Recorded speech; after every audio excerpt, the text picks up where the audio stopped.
Welcome to Gulfstream Park. It is January 10th, 2015. Christina Basanakis, joined by Ron Nicoletti. And Ron, what a stupendous day of racing we have.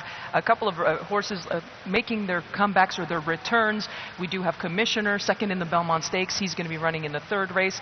And what about Lee, who won the Don Handicap last year? Yeah, hasn't run since the Don Handicap last year. What an exciting day. I'm really stoked. Yeah. We got lots of great things going on, too, besides fantastic racing. We got the $100,000 guarantee in the Rainbow Six today. That's right. It's been $50,000 all week. Now it's $100,000 today, and that race is a 6 through 11 when we have an 11-race card. Also today on the Pick 5, $50,000 guaranteed. That's both Saturday and Sundays, all through the month of January, and a $100,000 guarantee in the late Pick 4, once again on Saturdays, Sundays during the month of January. So lots of things. We got the Super High Five in the last race, which has been a lot of fun. I personally have never hit it yet, but I'm going to keep trying and get it done today. But you are absolutely right. What a day of racing we have. What a day of racing. So many things to look forward to. We'll just jump into it. We do have 11 races on the card, and we'll just get into it.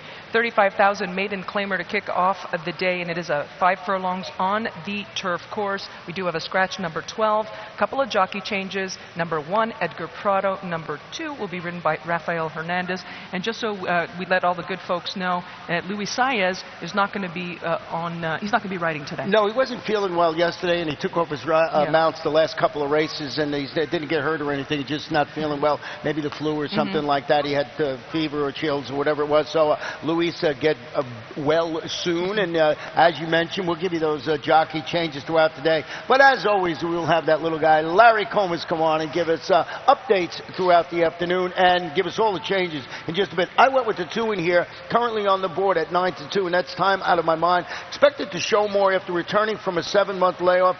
Broke from post 11 in that race, chased the pace, faded to finish 6th behind this familiar competition. But Wesley Ward, he's really good, 29%, second off the longer than 180-day layoff. So if this horse doesn't bounce, I think he might be the right one. So I went with number 2, Time Out of Mind. A couple of speed horses, and I think Time Out of My Mind is going to be one of them. I went with number 7, Cavarro, and came off the pace last time to finish second, and that was on the turf, going 5 panels on the turf. And fifth, Ron, I look at the third graph sheets, and he seems to fit. His last number seems to be showing constant improvement. Javier Castellano gets aboard.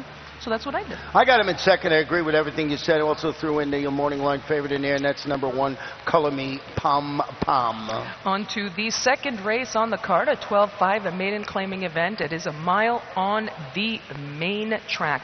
It kicks off the early Pick 4, and I went with number 10. And I see you didn't even use number 10, and that's Scarlet Cole from the George Navarro barn. And George Navarro hitting at almost a 25% clip. He's at 24 right now. And this horse hasn't really shown, this filly hasn't shown all that much in 3 previous. She did show speed last time, Ron, which I'm thinking she's going to be showing speed again here today. Maybe give her a little bit of an edge and play Catch Me If You Can. I went with the 5, Bye Bye Bella. I was hoping to finally exit the maiden ranks today after rallying to come within the neck as the favorite of winning at this level and distance last time out. So I'm going to jump on that last performance and think that the number 5, Bye Bye Bella, might get the job done. Got Natasha's Jewel and Forever Lily. But you always got to, especially when you put one of these early Pick 4 tickets together, you got to look when you got to see certain trainers like George Navarro and give them a shot on your ticket. On to the third race on the card. It is an allowance optional claiming event with a claiming price of $62,500, a mile and a 16th on the main track. Pretty exciting one. It's actually for a race on the undercard. It's a pretty good one. A couple of stakes caliber horses.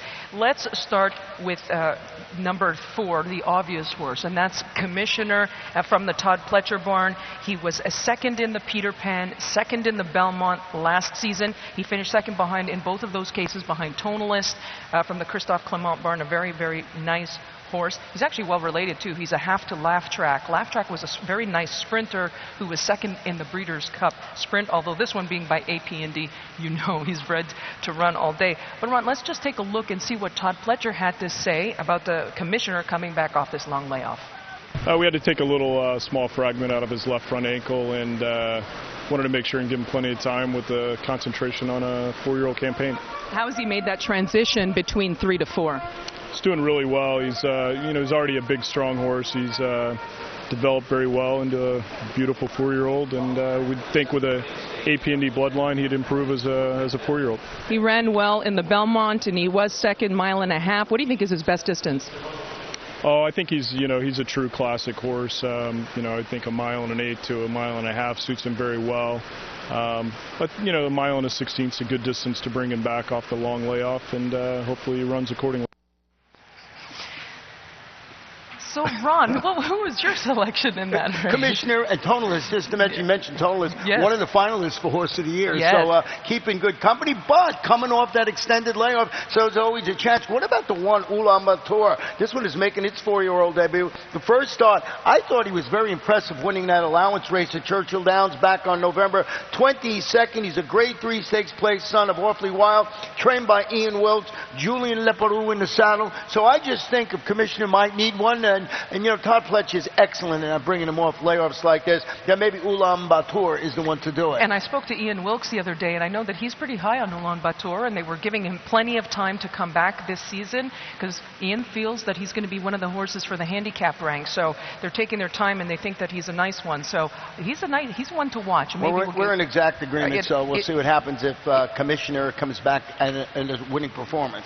On to the 4th race on today's card. It is a maiden special weight. It is for 3-year-old fillies. 6 furlongs on the main track. We do have a jockey change. Number 6, Javier Castellano.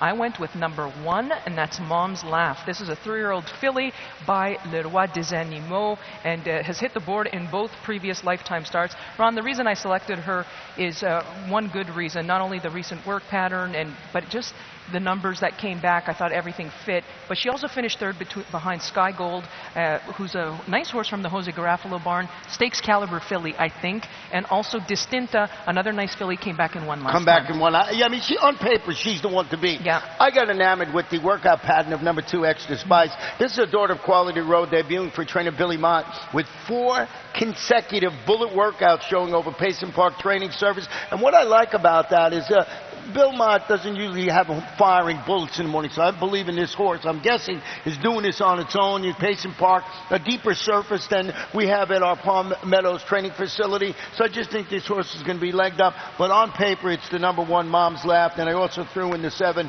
Tar and Feather. Ron, if you like number 2, Extra Spice, she's also out of Extra Heat. And many of you will recall multiple graded stakes winner. She earned over $2 million on the racetrack. She was a Grade 1 winner. She won the prior rest. This filly is actually a half to a stakes winner, a couple of stakes winners, one including one called, actually she's a 3/4 to a nice little stakes winner named Elusive Heat. So there's pedigree to go with that too. And talking about pedigree, what about Tar and Feather, right? Yeah. This is the little sis of $1.9 million earner Awesome Feather. Awesome Feather, winner of the Breeders' Cup Juvenile fillies. We will move on to the 5th race on today's card. It is a 12-5 maiden claiming event, 6 furlongs on the main track. We do have 1 scratch, and number 9, a couple jockey changes. Number 2, Miguel Vasquez, and number 15 will be Ramsey Zimmerman.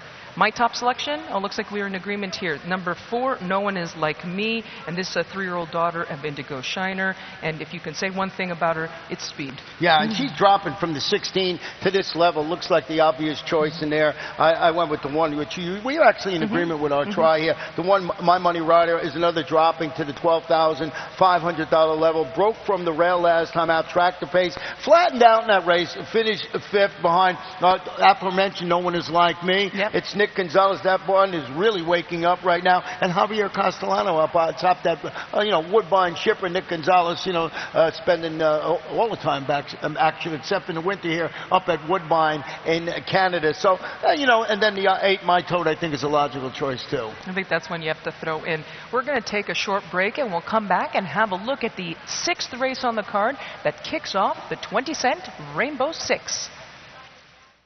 Gulfstream Park is one of Florida's top entertainment destinations, mixing restaurants, clubs, a casino, and international boutique shops with world-class racing. In a lavish, sun-drenched setting with the feel of a Mediterranean village, Gulfstream is a leading year-round entertainment and tourist destination and the home of luxury residences in 2014. The Stronach family, owners of Gulfstream Park, is committed to the sport of thoroughbred racing and the grace, spirit, and generosity of the horse. The Rainbow Six is back, and it's better than ever. Now with a 20-cent base wager, it will expand the market for the popular wager. And in addition to doubling the base wager, the percentage returned to the winners on the days the jackpot isn't hit is increased to 70%, with 30% going to the carryover pool for the next program. Gulfstream Park, first post, 1240 each and every day.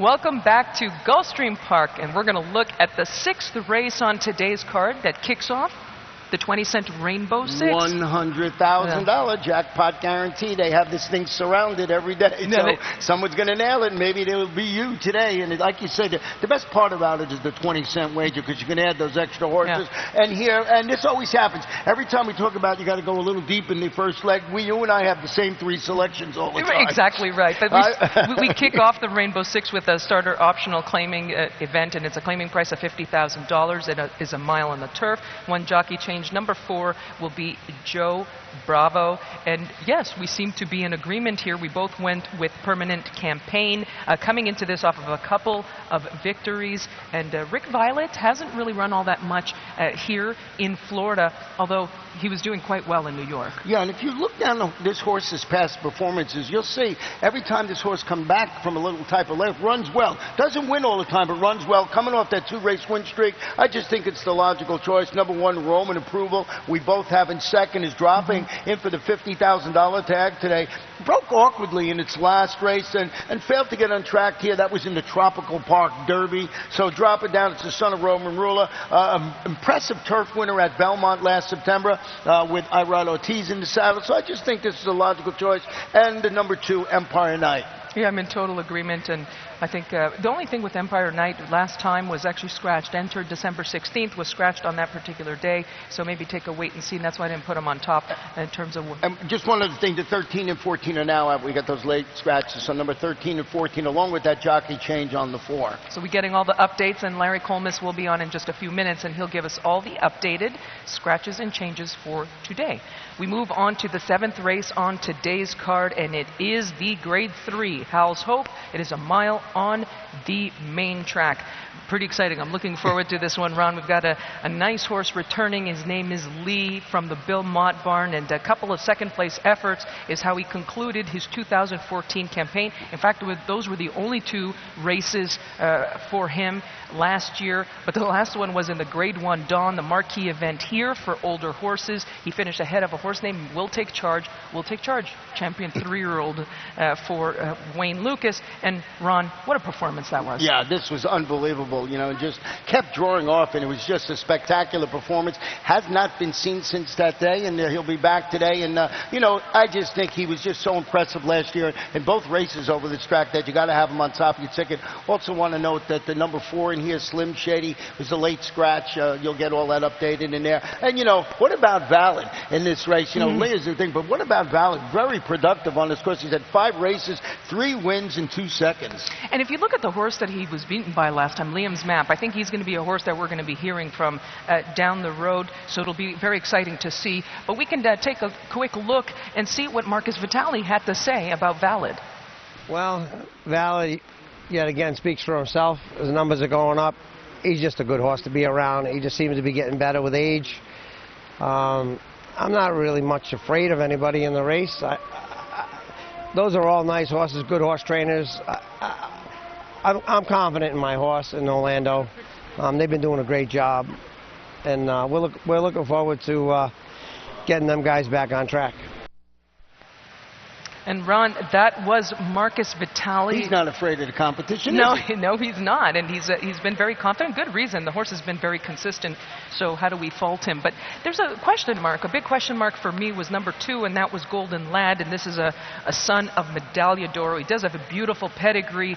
And Ron, he's a half to a couple of graded stakes winners, and one of them was Broadway Alibi. She was actually a Grade 1 stakes placed horse. So has some value, maybe going better going a little bit farther than a mile. However, coming back off of a considerable layoff, so he had a little bit of an issue, and they gave him time off, and he's back. But I see that you used him as well. Yeah, you know, I used him mainly because he loves this track. Yep. He's had 4 races on this track. He's had 3 wins in the second, and it's Todd Pletcher. He's 24% with the longer than 180-day layoff, and it's a horse for course play, and he's training forwardly. And a lot of times you'll see horses like this. I mean, I'm expecting Lee to win it, but the Golden Lad, I would not leave him off your exacta or trifecta ticket, and you got to have him somewhere on that pick 5 ticket, which starts in this race. And as we mentioned, we've got a $50,000 guarantee in that. Are we singling?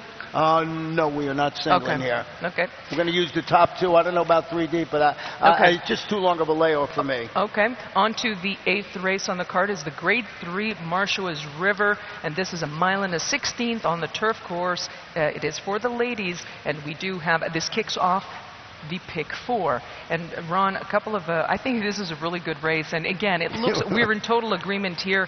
I do think there's one horse in here that towers over the other ones in terms of form, and that's number 3, Perenda, from the Christophe Clement barn. Hasn't raced since November. They gave her a bit of a freshener. She really is the class of the field. Now, her new owners, if you see, she was previously with Jerry Hollendorfer, China Horse Club, who's been spending money internationally. They've been spending a lot of money in Australia over this past week on yearlings.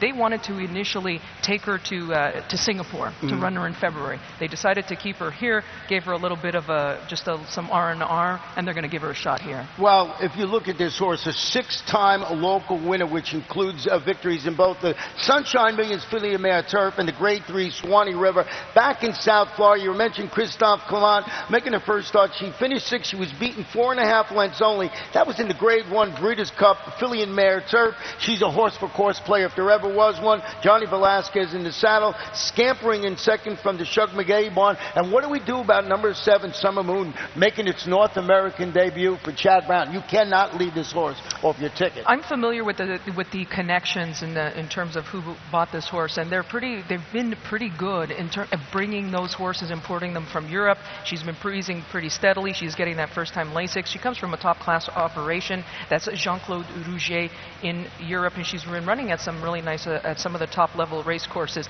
Candy Kitty, she's another one. She, for Todd Pletcher, a couple of wins here in stakes. Ron, no recent form layoff as well, so another big question mark, but a pretty interesting and competitive race, too. On to the 9th race on the card is allowance optional claiming. It is a 62.5 allowance option. It's a claiming price, 6.5 furlongs. We do have a jockey change. Number 5 will be ridden by Leandro Goncalves. Goncalves, like the gun. Yeah, I'm glad you thought about it. So I went with number 6, and it's Discreetly Elusive. This is a filly that I'm actually familiar with from Monmouth Park. She's so tough, not a very big filly physically, but she's so scrappy. She's so consistent too, and I think she's going to have she'll be close up into the mix, probably settling off a filly like a number 1 more than a party. Yeah, we got a exacta flip-flop here. I got the 6 on my ticket, but put the 4 Bureau de Challenge on top. This one making the first start on a traditional dirt surface after a pair of really impressive sprint victories on the Woodbine Poly track. Brian Lynch has the Daughter Exchange Rate working nicely at Palm Meadows on the main track. So I just think this horse is going to run well in there. And we're basically in agreement, just got our exacta flip-flop. And Ron, why don't we just take a look at what Todd Pletcher had to say about Discreetly Elusive, who's also coming off a bit of a layoff.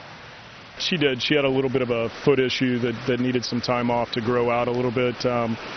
Training well, and this looks like a logical allowance race to bring her back in. So that's trainer Todd Pletcher. I like this filly. Like I said, I've seen her several times. That's where I'm going. How deep are you going in there? 3 deep. 3 deep. Okay, that's a good answer. Very square. On to the 10th race on the card. It is the Grade 2 Fort Lauderdale. It is a mile and a 16th on the turf course. We do have a jockey change. Number 5 is Joey Bravo. And my top selection, this is funny because this is one of those races that it develops as time goes on. You think about it a little bit more. I went with Mutin, and that's number 12. This is from the Kieran McLaughlin barn and came from Europe. And we were talking about Jean-Claude Rouget. Started off his campaign. He won his first 4 starts in France. Ron, he was not a very expensive, in fact, he was an RNA, didn't sell as a yearling fledgling, and then they came back and they sold him at the ARC sale in 2012 as a 2-year-old, and he brought $910,000, and that was, so he's bringing just under $1 million by a stallion that's very little known, Kentucky Dynamite. Didn't really fare well the rest of the season, but Kieran's just done a great job with him, and he feels he has a stakes caliber horse. Well, you know, we've been laughing about this race over the last couple of days, not about the race, about how we handicapped it, because I singled the horse in here on my Rainbow Six ticket, and Christina did not pick it, so that's how wide open and great this race is. So, number 11, Czar Approval, a win of more than $1.2 million. Going back to Gulfstream Park, 6 races here, 3 wins, 2 seconds, fresh off that second place finish. That was in the Grade 2 Seabiscuit at Del Mar. This is the son of Ghost Zappa, now in the Mark Cassie barn, and he's firing bullets on the Palm Meadows turf. I love this horse today, so I'm going to step out and put number 11, Czar Approval, right on top of my And I'm going to regret not using him at all. And to tell you the truth, that's one of those things I think about more. But what about Mishawish? And he's the one horse, to tell you the truth, that scares me. I have him in 3rd, and last time, that last race in the El Prado run, really, really nice. He's done very little wrong. A couple starts back, he ran 9 furlongs. I don't think he really wants to go 9 furlongs, but he scares me. What about the 2, Lofty? I mean, I got to have this horse. He loves this track, and if he loves it, it's firm today. We got a fast track, firm turf course. He loves it. He had 5 races, 4 wins. You know, I'm expecting him. I don't know if he's going to be able to beat a couple of these horses in there, but he's going to be there somewhere at the wire. Lochte, number 2, he is 6-1 on the morning line. And he didn't like Monmouth Park, when I spoke to when Marcus Vitale felt he didn't really like Monmouth Park, so he's an interesting one. That's a great race, Ron. I think that's really I think we got to use a few in there. Of course, that's the one I decided to single a horse in. So. We'll see what happens. Yeah, but we'll look at the 11th race on today's card, and it's the final. It's the maiden special weight, 5 furlongs on the turf course, and we do have a 1 jockey change. Number 10, Joel Rosario, super high 5 wagering in that race. And Ron, here's another one. Let's take a look. I don't know if we have some of the late scratches, that you might have some of the updated scratches for race 11. However, yeah, all the 13 to 16 you are see, out. I knew you were going to be on the ball. So my top selection in there, number 8. Holiday Twist. I see that you used Holiday Twist, not on top. This is a 3-year-old daughter of Harlan's Holiday, making her first start on the turf. I say yes. She's a nice little stakes winner. Hasn't raced since October. However, Mike Maker does a really good job with these types of horses coming back off a layoff, and I think 5 furlongs is going to suit her just right. I went with the number 5, who you also have on your ticket, Killer Partner. It's a daughter of Pioneer of the Nile, debuting for Mike Maker with a string of sharp local workouts showing Maker 25% with his first-time starters, Javier Castellano named to ride. So taking a little bit of a guess there, but I'm using the number 8, Holiday Twist, also the 2, Presto Magic on my ticket. Ron, you're going to love to know that Pioneer of the Nile, he's 20% with his first-timers on the turf. I did not know that, so that makes me like him even more. Yes, so the turf angle, we say absolutely yes, and I also, the horses, those were basically the horses I used. I threw in number 6, Princess Fiona. She is a daughter of Smart Strike. Smart Strike also very good with his first-time starters on the turf, and also a nice recent work. So, Ron, let's recap today. We've got a lot happening. We've got tremendous horses coming back off significant layoffs, headlined by Lee, who won the Dawn Handicap. He's going to be running this afternoon. But tell us about the betting. Oh, the betting, you know, we got those guarantees. We got a $100,000 guarantee in the pick 5, in the Rainbow Six. Also in the late pick 4, both Saturday and Sunday, and $50,000 in the pick 5. So lots of fun going on. We got a fast main track, a firm turf course. We got a strong wind coming out of the north. When that throughout the day, we'll see if that really affects how the biases might play out today. But it is an absolutely spectacular day here in South Florida. It sure is, and the Larry Colmus will come on and give you all the updated scratches and changes. Ron and I will be back the rest of the afternoon. Stick around, folks. We got a great card on tap.